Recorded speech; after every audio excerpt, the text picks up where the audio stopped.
simple question. Start off with Lou. Tell me about what happened. What made this team so special as opposed to any other team that you played on or even managed? Oh, me? I didn't know. Yes, we'll start with Lou Piniella. All right. Well, what made this team so special was that it was really gritty. We had a lot of talent. We had superstars on the team. We had really, really good, solid players throughout the lineup. We had good pitching, good defense, good power, good hitting, good speed. But I'll tell you what made it special was that we came back from 14 and a half games back at the All-Star break, had that great run the second half of the season, and then we beat Boston in an exciting playoff and repeat as world champions. That's what made it special.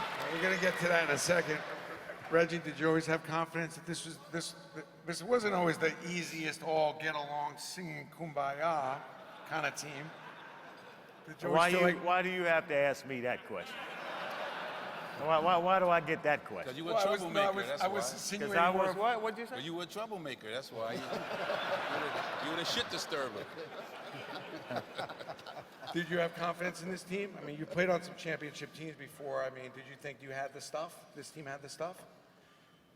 I thought this was just a great, well put together team with tremendous defenders. Nettles is out there somewhere. I played third base with Sal Bando, who was a pretty good player, and I played.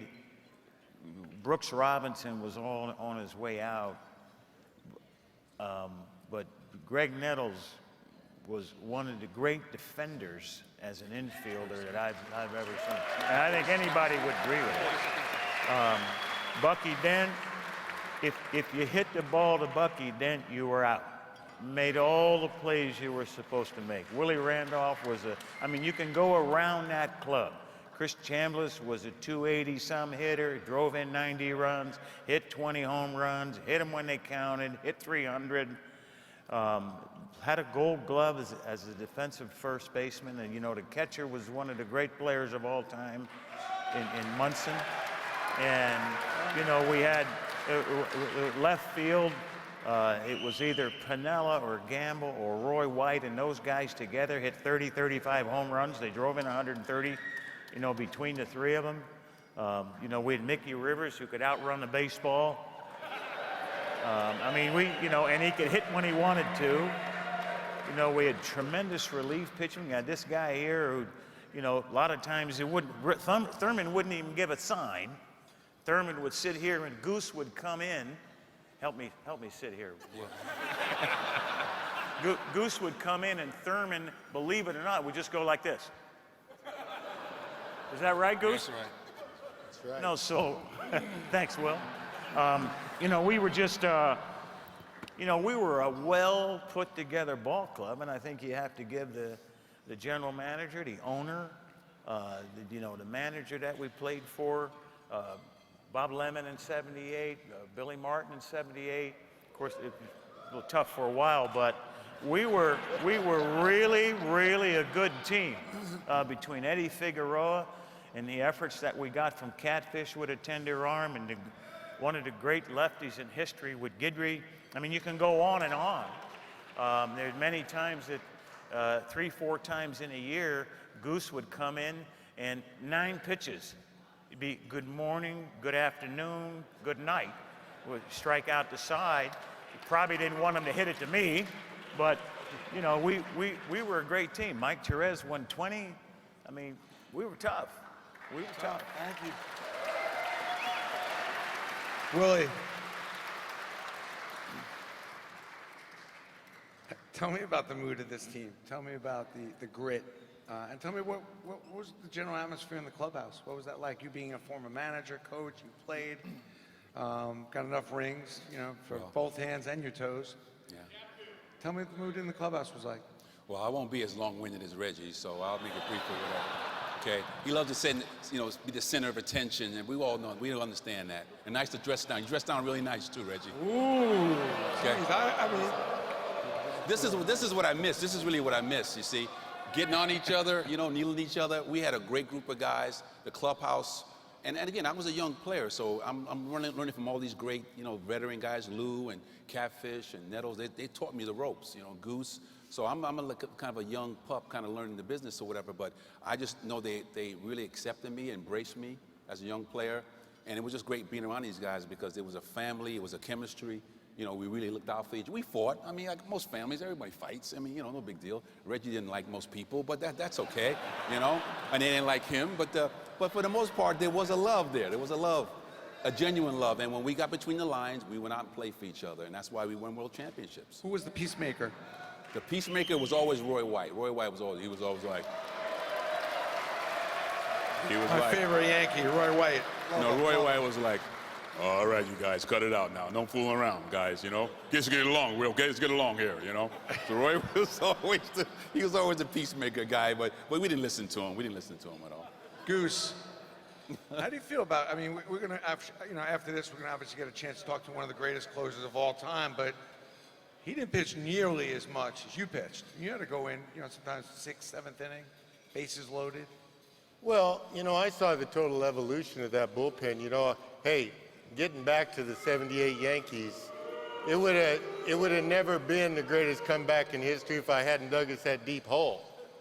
That's So right. when I started out, let me tell you, I came over here to work with we became great friends, and that's Sparky Lyle, and Sparky's out here in the audience. Another great And, closer. you We got know, 3 of the greatest Yankee closers here tonight. I came over here, I had plans, I had envisioned us being the best righty-lefty combination ever. It didn't work out that way. They gave me Sparky's job on a silver platter, and I proceeded to, like, screw up a game every way conceivable. You know, Mickey Rivers, he said he'd have played 10 years if I hadn't pitched here. So, you know, that's a bunch of bullshit, but, you know, Sparky, I'll tell you, man, how did they give you a Cy Young Award winner's job? And I proceeded, like I said, to screw up a game every way conceivable. I'd get to the mound, and Thurman would say, hey, Goo, how you going to lose this one? I said, I don't know. Get your little ass back there, and we'll find out. What are some of the things that Thurman would say to you when he come out to mound? Because he's a pretty intense character. That's what he'd say. He'd say, how you going to lose this one? I couldn't believe he was saying that the first time he said it. And I said, well, I don't know. I said, and now he's already running back laughing to get behind the plate, and I'm yelling at him, get your ass back there, we'll find out, you know? So, you know, the greatest thing about this team was we had so much fun playing the game, and this was the greatest cast of characters and great players that I ever had the privilege of playing, and that pretty much sums up the Yankees that year. Well, we have to go to, I'm sorry to do this to you, Mike. We got to talk about the home run just for a minute. And I don't mean to bypass the 20 game, you know, the 20 game. You're obviously a great pitcher. But, Mike, what happened there? I mean, you were pitching a good game, and everything on the line. He's 5'0", 200 and nothing. I don't want to steal the Rudy line, but what was going on in Fenway? And describe that day and what was going on up in Fenway that day. What was it like to play in that circumstance? Well, you know what? It was a great game. You know, I'm sure the Yankees had a lot of nervousness. We were nervous. I mean, it was a great game. I felt confident. I was pitching a good game, shutting out New York 2-0, 2 outs in the 7th inning. And Bucky, of course, fouled off the foul tip on his foot. And, of course, Mickey, being gracious Mickey that he is, gave him that cork bat. That wasn't cork. That's not true. I wouldn't have But that's all right. Stuff like that happens in this game. But we'll get back to that, Mickey, right? But no, homie. It was a great game, and I didn't have nothing really to be ashamed of. The thing is, looking back, I mean, I was saying, because I knew these guys had a great team, 78, because I was with them in 77. But I was thinking, Jesus, you know what? I should have really stayed a Yankee, and that's why I said Cano made a big mistake by going to Seattle. Because there's nothing like playing in New York. I mean, I played in both cities, and I still say New York is still the best city to play baseball in.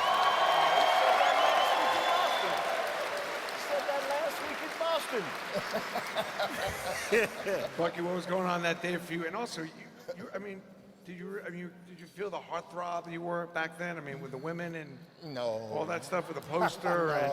No. That day, you know, Mike still thinks the bat was corked, but Mickey, before the game, you know, scuffled a little bit. So I said, hey, homie, can I use your bat? And he says, yeah, go ahead. So in the 7th inning, when I fouled the ball off my foot, I went back and they were spraying the stuff on. And Mike didn't throw any warm-up pitches, and he had thrown some balls up and in on me earlier in the game.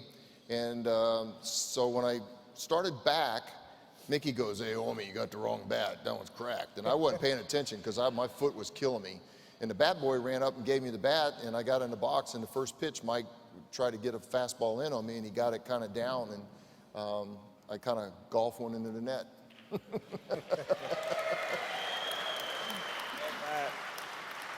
Reg, I just got to ask you, the zone. I mean, that day you hit the 3 home runs. Anything unusual going on for you that day? I mean, was that just a day you felt something going on, or just a normal day at the ballpark? Well, I wish I could say it was a normal day at the ballpark, Brandon, but it wasn't.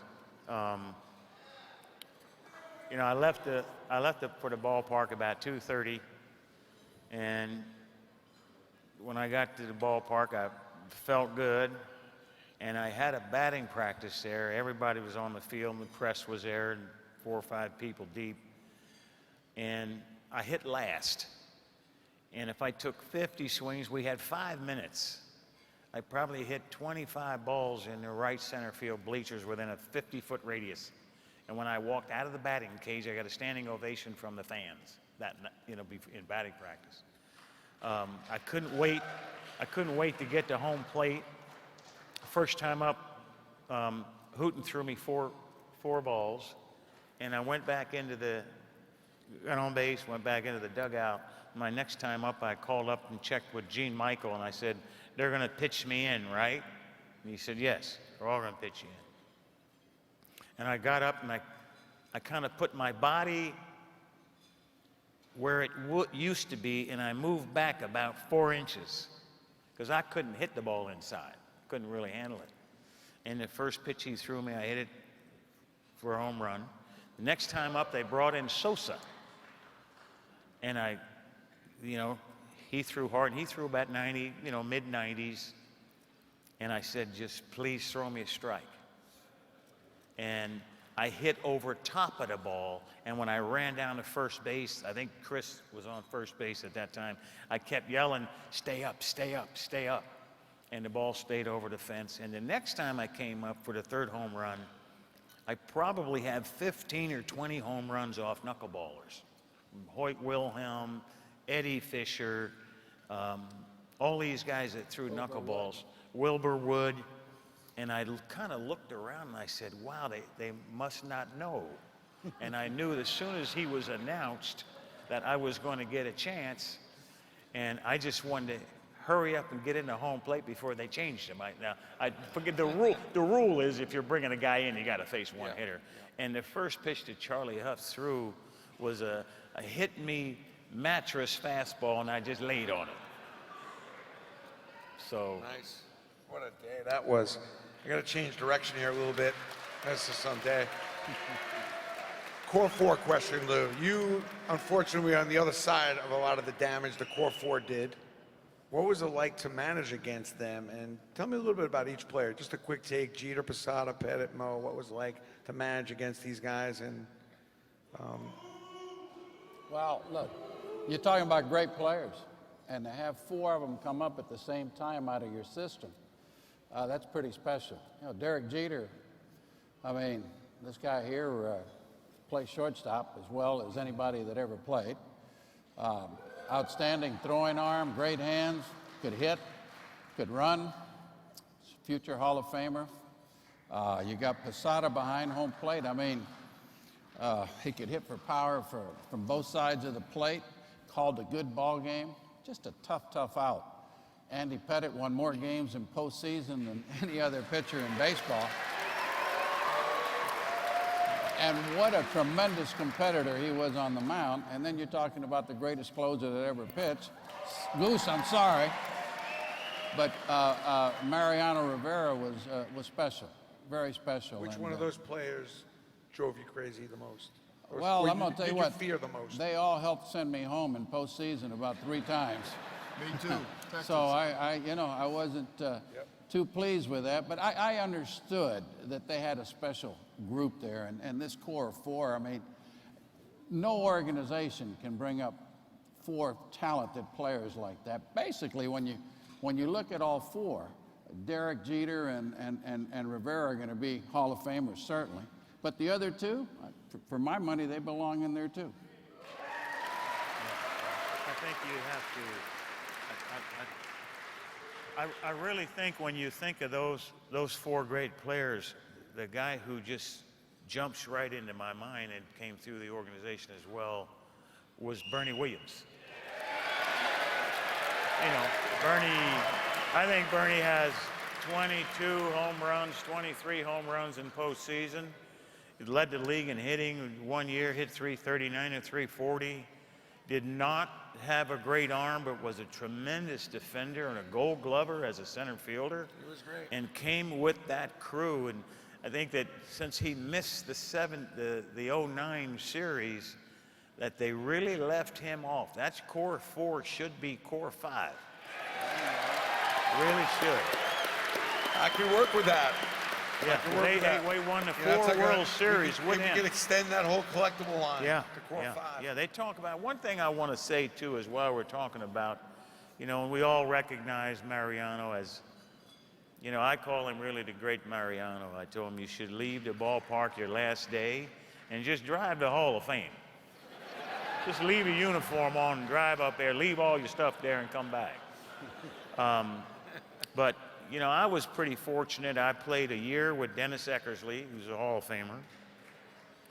And I played a couple of 3-4 years with Rich Gossage, and I played against Gossage when he was a starter and also a reliever.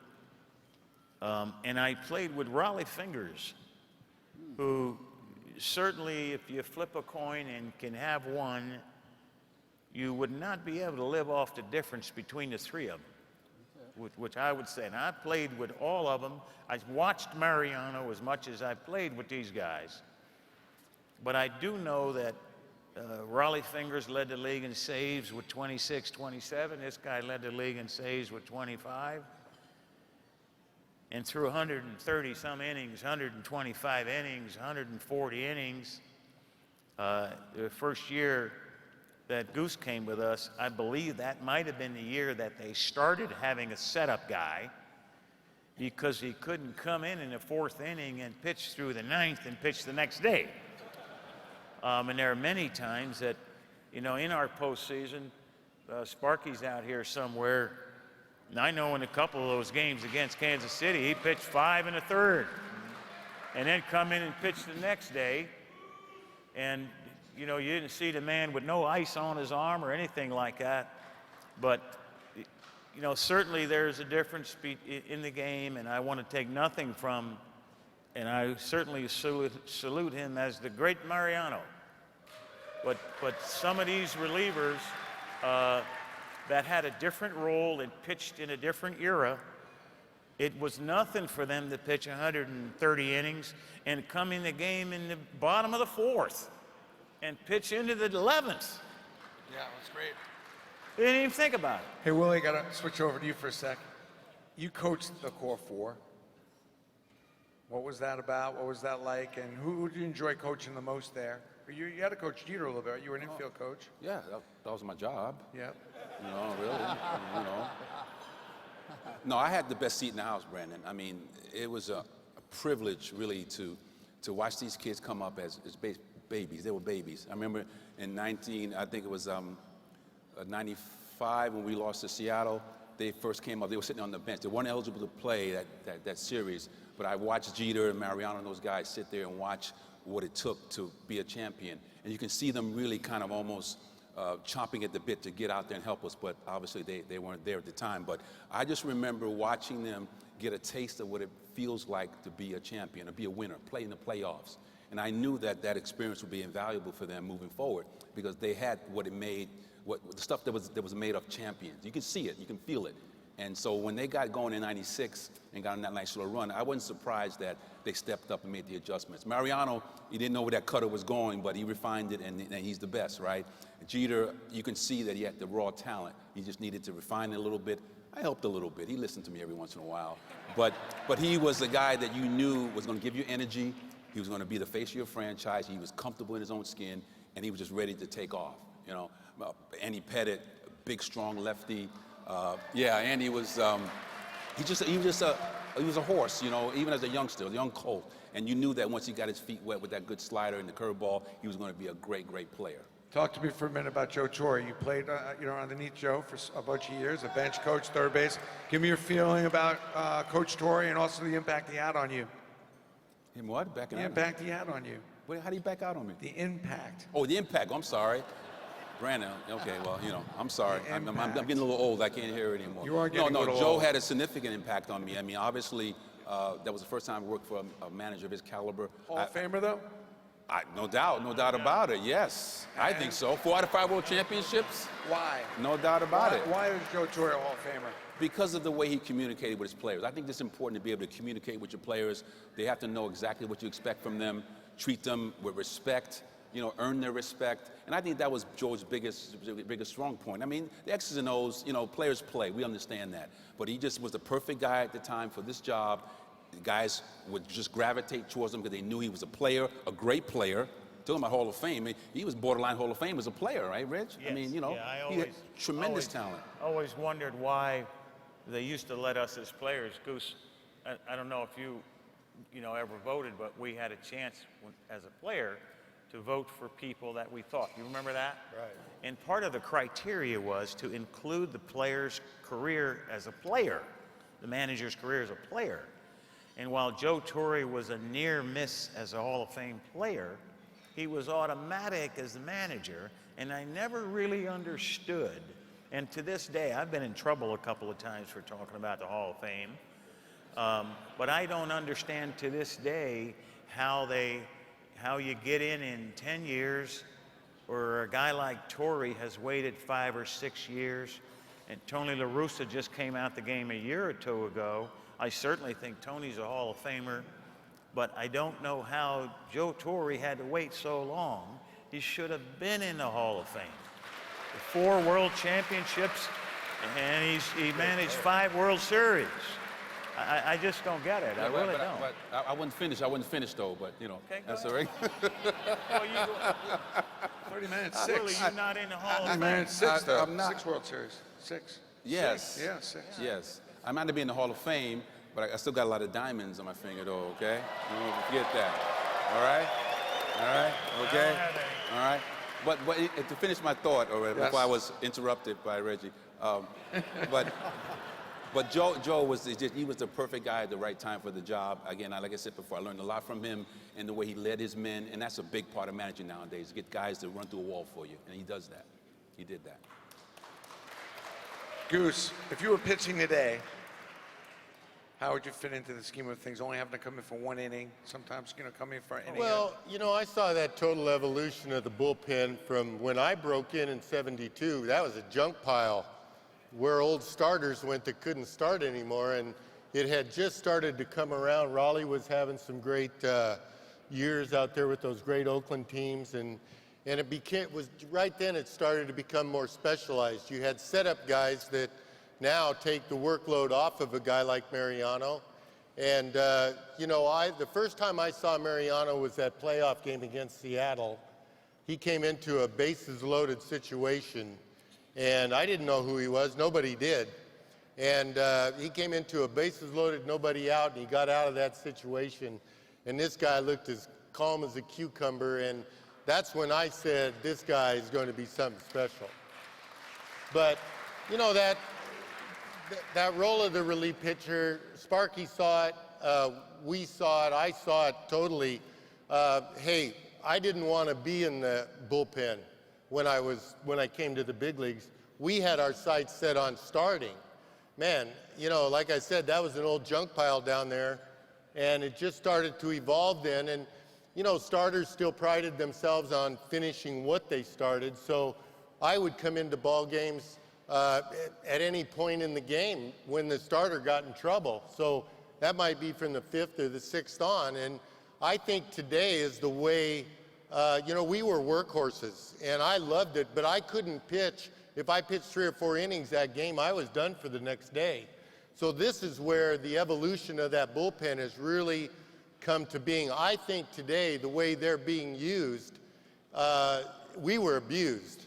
But, you know, the way they're used today, more of that, now you're seeing that setup guy become so important to the success of your team, as was, you know, I was my own setup guy and my closer. So, but today I believe is the way they should be used, because a guy like Mariano is available to that ball club every night, and that's huge from a manager's standpoint and from a ball club standpoint. Unsung hero on your team. Who's the person who had maybe the biggest effect and maybe doesn't get the credit?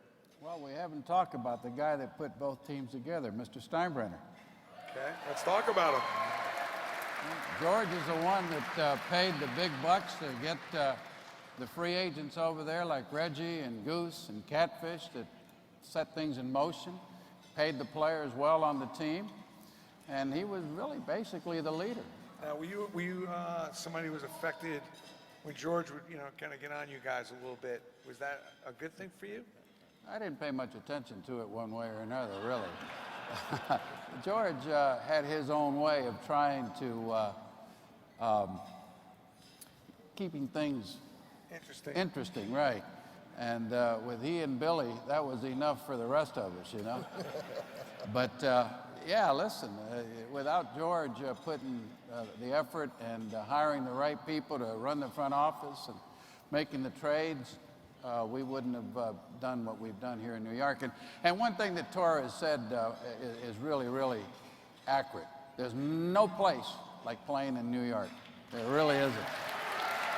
We've been blessed. I mean, we don't realize how lucky we have it, because the Yankees almost make, you know, winning almost a common thing, but it's just amazing what this franchise keeps putting out, and we're really lucky to be able to have that every summer. I can't wait for the season already, you know, especially what's going on in New York sports lately. Jeez. Well, I wouldn't get that. Let's get through the holidays first. I'm ready to start tomorrow. You were a little feisty, though, Lou. Well, Where does that temper and where does all that, was that a good thing? Did that work? well, it was a lot of wasted energy when I look back at it. But look, I enjoyed playing and I enjoyed competing. You know, I thought umpires had their good nights and their bad nights. And when they had their bad nights, I'd have a little fun with them. Look, one thing that Mr. Steinbrenner told me when I went to manage for him my first year, he said, look, your first responsibility, first and foremost, is to win a World Series or help win a World Series, but your second one is entertain the crowd when you get kicked out of ball games. Well, I took him to heart. George would actually, he was a fan of you kicking some dirt on that.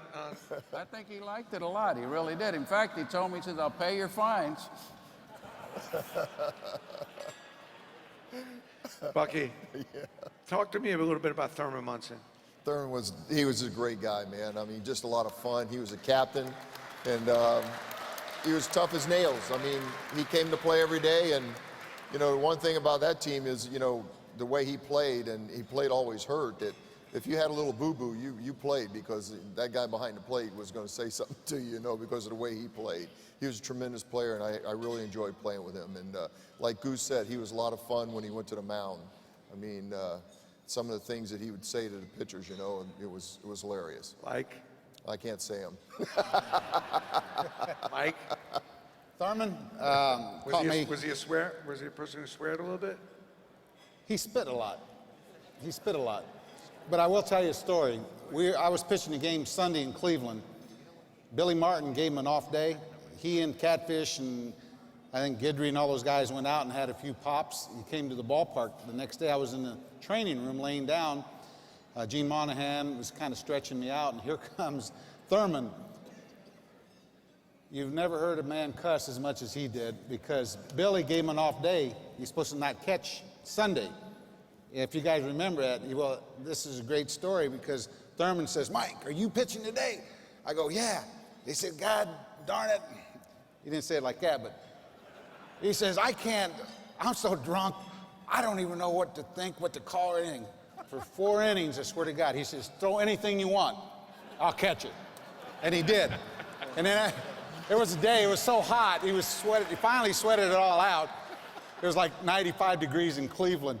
And about the 5th inning, he says to me, all right, I'm ready to go. Now I'm cleared now. But he, for sure, Billy gave him an off day, but he was really cussing Billy because Billy gave me an off day, Mike. I can't believe that, whatever.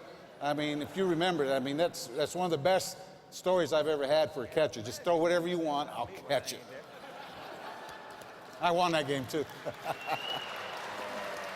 Reggie, Louisiana Lightning. Oh, You want to say something else? Yeah, Yep. I want to know now, we all love Thurman, right? Okay. Goose. Lou and Bucky now. And you heard, what they said about me, right? Now, when I'm not around, I can't imagine what Mike is going to say about me. We just got done dropping that story about Thurman. Huh? What were you going to say? We all know Thurman was an incredible competitor, which is really the underlying theme of tonight. And when you think about, championships are just won by just high levels of competition. I was asking you about Louisiana Lightning, a highly competitive guy in his own right. Oh, boy. What was it like? What was he like around? Because he's not here tonight, unfortunately. He had something else going on. But tell me a little bit about the Gator. I think the Gator, for all of us, is a special human being, just a very understated guy. I would probably say about as close, his personality and his character was about as close as you could be to Catfish Hunter.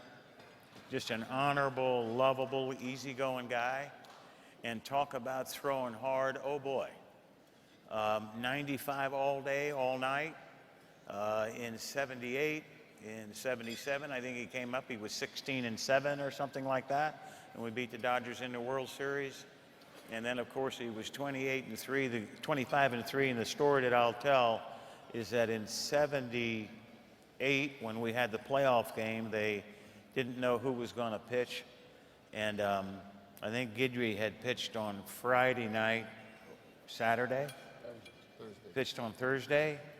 And he went in and told Bob Lemon, I want the ball on Monday.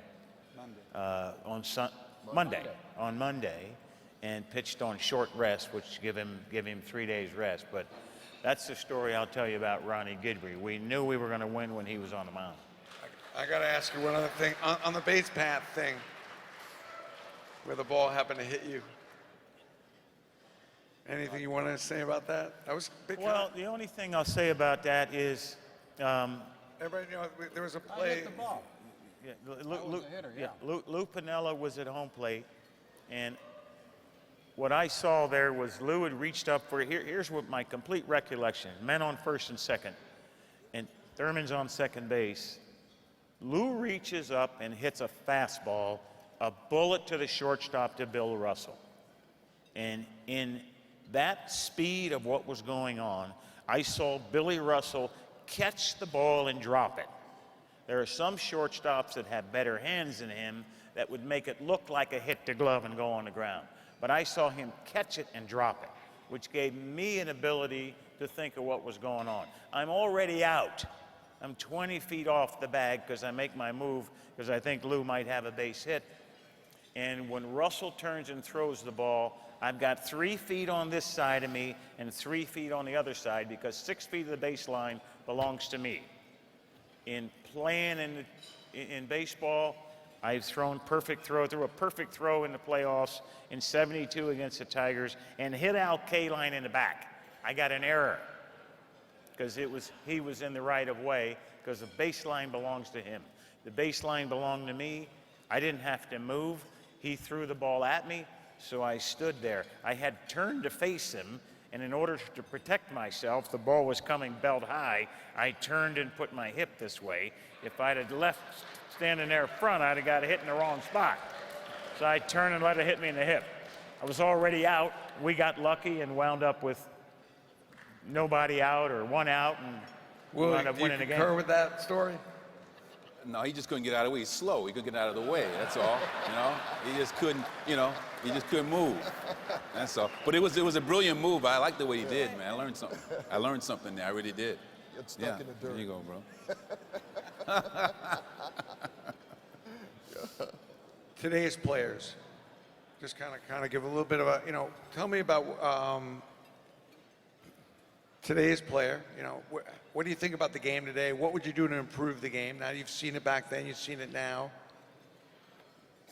Lou, what would you do? You're in the broadcast booth, you've managed, you've coached, you've played. What would you do to change the game today? Well, for one thing, I would either keep the DH or do away with it. There's no sense having the DH in the American League and not in the National League. That's one thing they can do.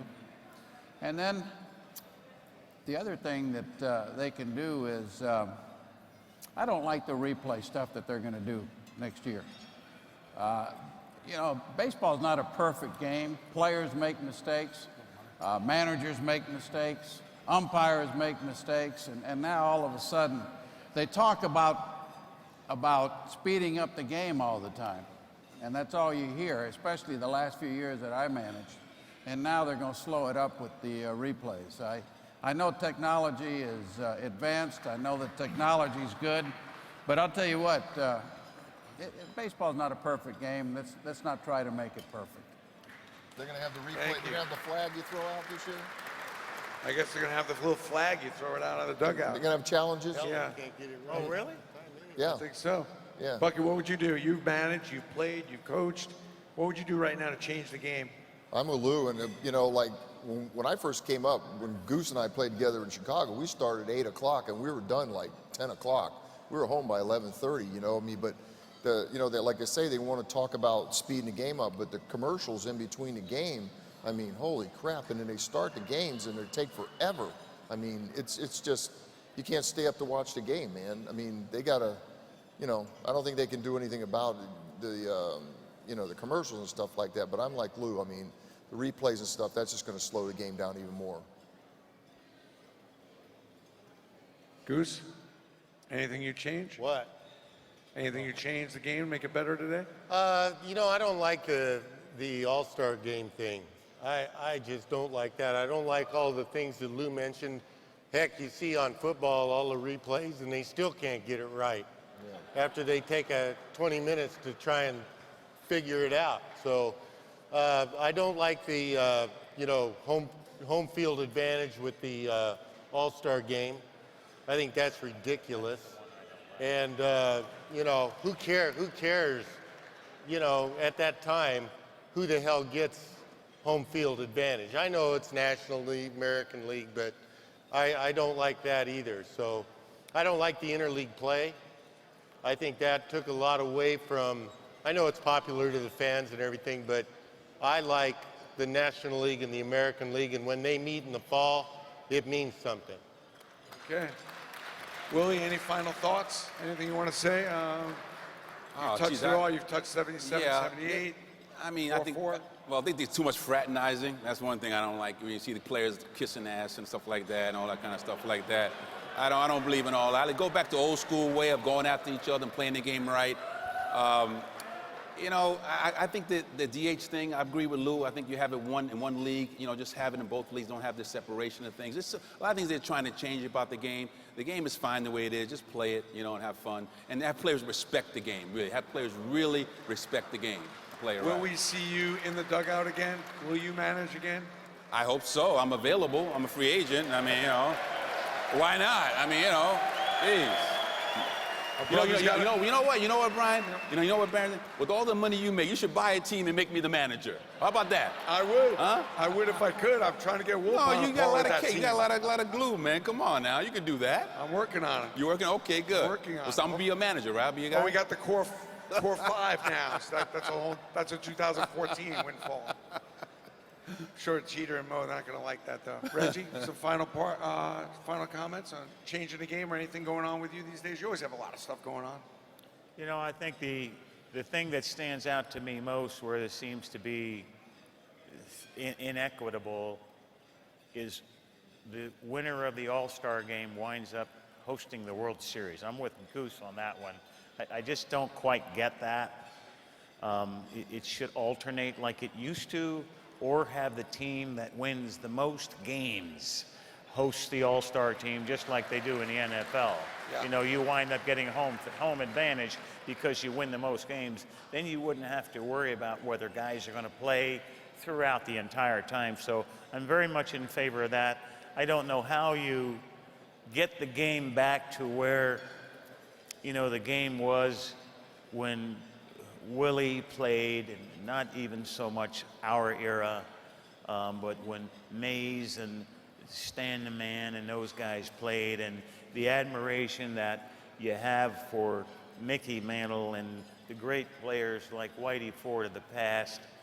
There are so many players today that, you know, you talk about some of the great players of the past, and they don't even know who they are. And so that, to me, is something that's missing. I'd like to see more perpetuation of just the understanding and the love of the game rather than the how much money I'm going to make. Same here. Lou, I first got to say, you've done a great job up in the S booth. Thank you. Done a phenomenal, what a transition, but, you know, we love you in the booth. And Yes Network always does a great job, and it's just great having you up there. What's going on? Any closing remarks? Anything else you want to say? No, I've enjoyed meeting a lot of people here. We reminisced a lot about the 77, 78 season. These are the greatest fans in the world. And I was blessed to play in New York. What can I say? You know, everybody has a defining moment in their career. And my defining moment was playing with all these talented guys, winning a world championship not only once, but back-to-back. And you got to be truly blessed to do that, and I'm very thankful. You've won a lot of games. Congratulations. Bucky, closing remark? Something? Yeah, like Lou, you know, just being able to be a part of the teams that I played on in '77, coming over, being a part of the Yankee organization. You know, I came up in the White Sox, and, you know, New York was always a team that I wanted to play for. And, you know, in the backyard, you dream as a kid. I was always Mickey Mantle, and to be able to have that dream come true and be able to come over and be a world champion not only once but twice, and to play with these great players, you know, and you know, just to be able to come back and do an event like this and see these guys, you know, you don't get a chance to see everybody all the time, and you know, these guys were special, and those were special years, and it's just a lot of fun. And Mike? Thank you. Well, it's just like what Bucky's saying. You know, I played with 7 different major league teams. They don't have gatherings like this in any other cities with the guys that played. And you know what? It's really great, like getting together with all the guys, seeing them, your ex-teammates, because you really don't get to see a lot of the other teammates. I don't know how it is with the other teams you guys played for, but they don't get it together like they do with the Yankees. Well, thank you. We got Mickey Rivers out there. Thank you, Mickey. Greg Nettles. Chris Chambliss, Sparky Lyle. Thank you, too, for coming. We really, first of all, oh, my favorite Yankee, Roy White, number 6. But I just want to thank all you guys for the partnership with Steiner. You know, we're been together throughout the year and throughout the years and been able to do all kinds of fun stuff with you guys. So thank you. And to all of our favorite customers out there, thank you for coming tonight. We're going to take a few-minute break, and then we're going to come on with the Core 4. We got Reggie's got one more thing. Hold on. Reggie's got one more thing. No, I'll just reiterate for all the guys up here and for the people here playing for the Yankees and being involved with New York City. I know we all get a chance to come back here and interact with people and be appreciated and be fawned over and be told that you're part of great memories. And every time I see each guy here on stage and the guys that are sitting with you in the audience, whether it be Roy or Chris or Lou or Greg and Sparky guys out there, the memories and the feelings that you have when you see them, the respect that you have for them, no matter what transpired in your past, it is special. And as you get older, I'm 67. As you get older and you get a chance to see the guys again and spend some time with them, it's heart-wrenching, it's extremely special, and I know that I'm very grateful that I get a chance to be around and spend time with you. Thank you. Thank you.